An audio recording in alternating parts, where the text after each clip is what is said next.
Yeah, after watching the story of China with Michael Wood, we took an interest in Chinese poetry, and we found the Gutenberg document, 170 Chinese poems.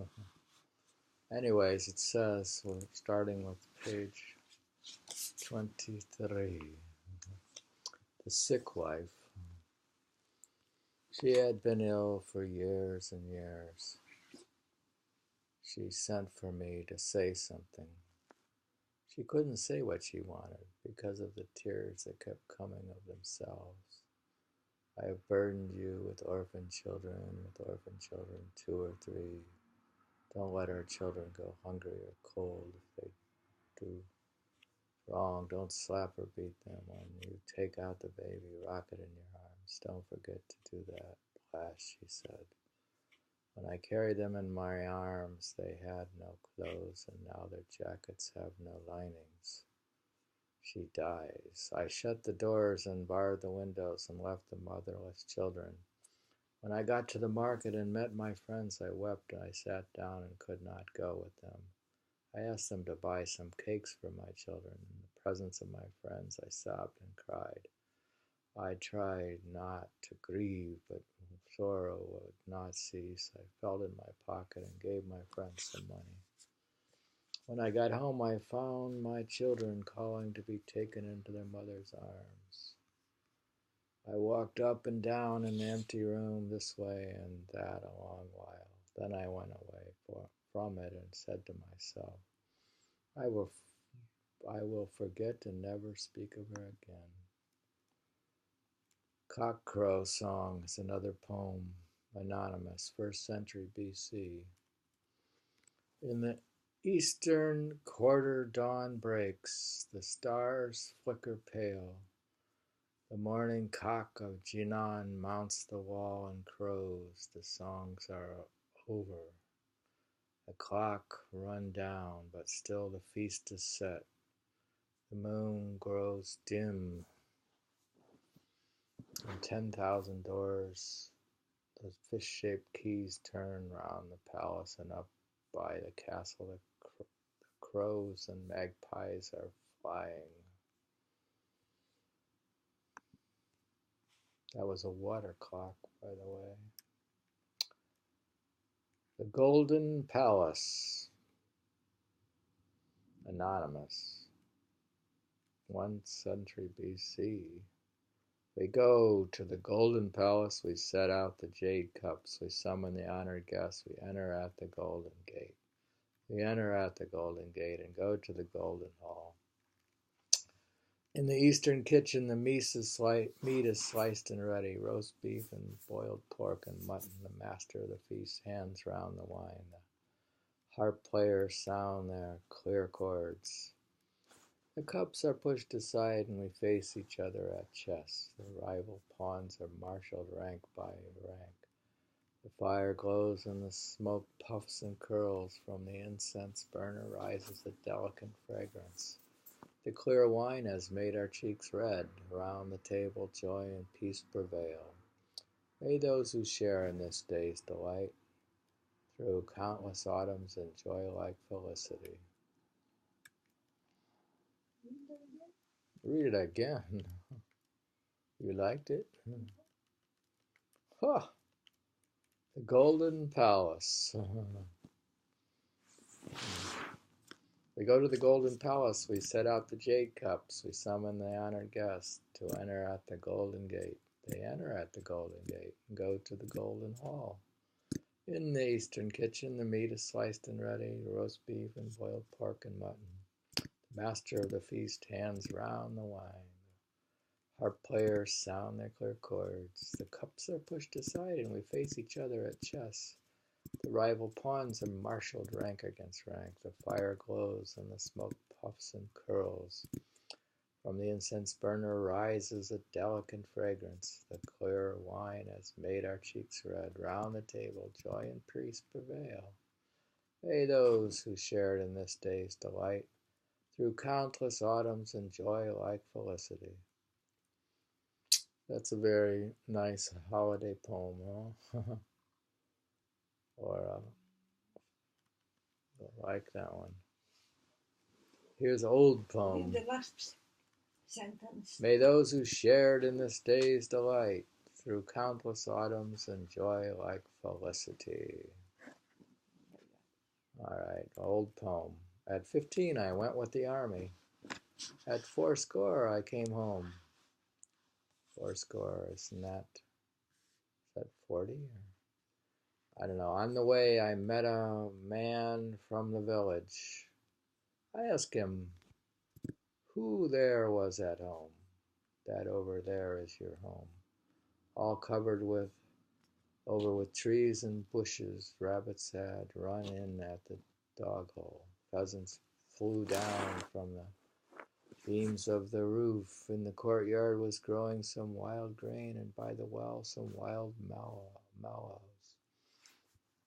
I'll boil the grain and make porridge. I'll pluck the mallows and make soup. Soup and porridge are both cooked, but there is no one to eat with.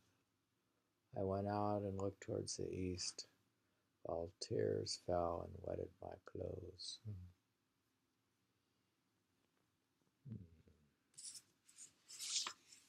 We went to the army and came home. I don't know what happened there.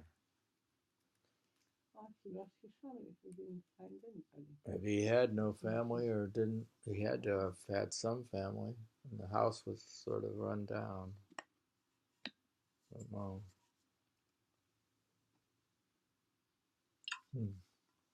Whatever. Meeting in the road. In the narrow road where there was no room to pass. My carriage met the carriage of a young man. And while his axle was touching my axle, in the narrow road I asked him where he lived. The place where I live is easy enough to find, and difficult to forget.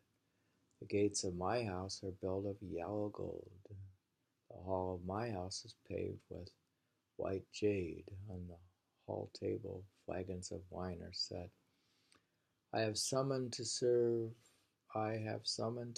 me dancers of Hantan, where the people were famous for their beauty.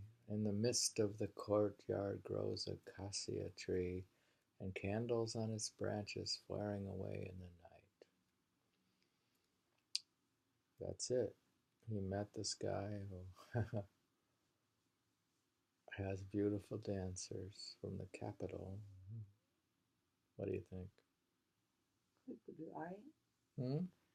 He could be a liar. He could be lying. Yeah, all right, we'll go on. Fighting south of the castle. Anonymous. 124 BC. These are old poems. Somehow easy to people like to fantasize.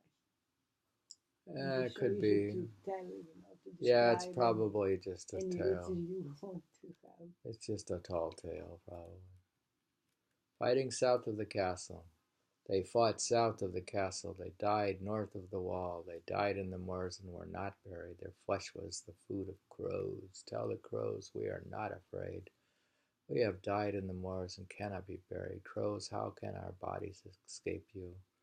The waters flowed deep, and the rushes in the pool were dark. The riders fought and were slain. Their horses wandered neighing. By the bridge there was a house. Was it south or north? The harvest was never gathered. How can we give you your offerings? You served your prince faithfully, though all in vain. I think of you, faithful soldiers, your service shall not be forgotten, for in the morning you went out to battle, and at night you did not return.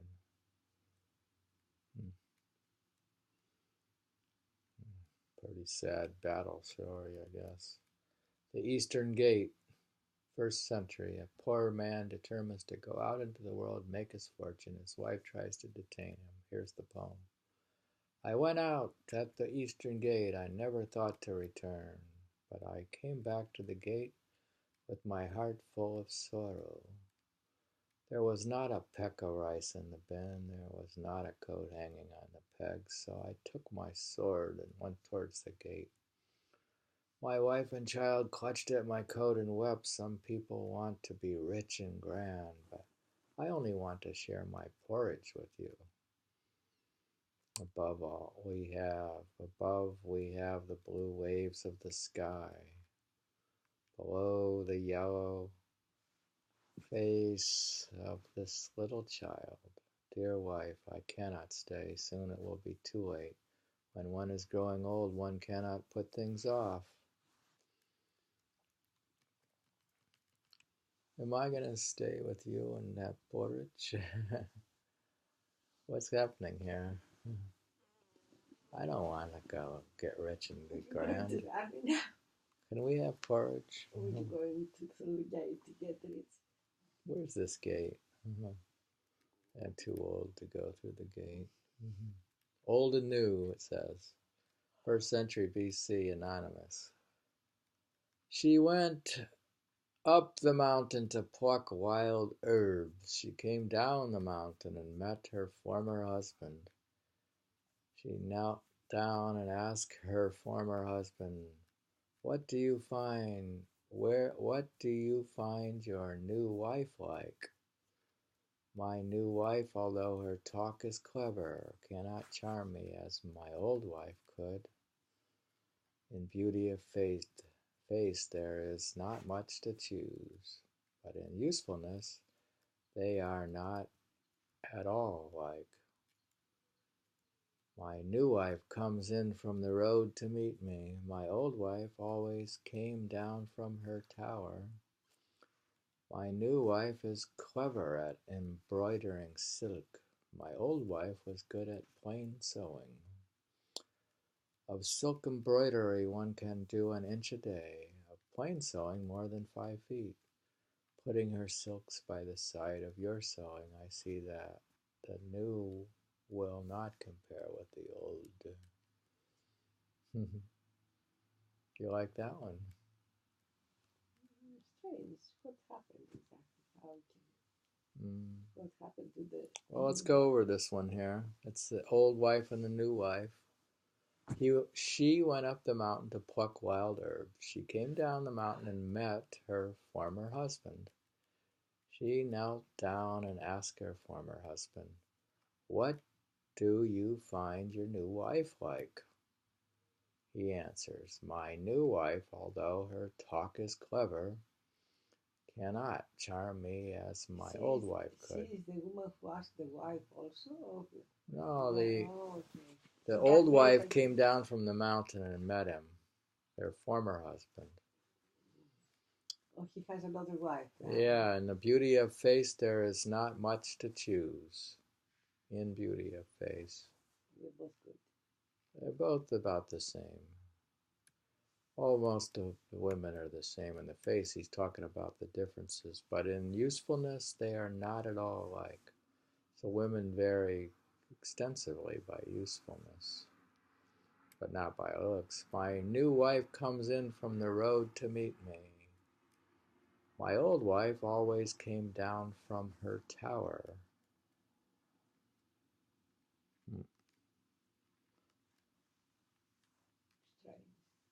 My new wife is clever at embroidering silk. My old wife was good at plain sewing. Of silk embroidery one can do an inch a day. Of plain sewing more than 5 feet. Putting her silks by the side of your sewing, I see that the new will not compare with the old. So she's better than the way. He thinks she's better than the new one. The new one's clever and fancy. End of the first lesson. At the end of, we were reading from Gutenberg document. 170 Chinese poems. Translator Arthur Waley. This is done about 1918, so it's old stuff now. Reading Chinese poetry. I don't know what we're finding yet.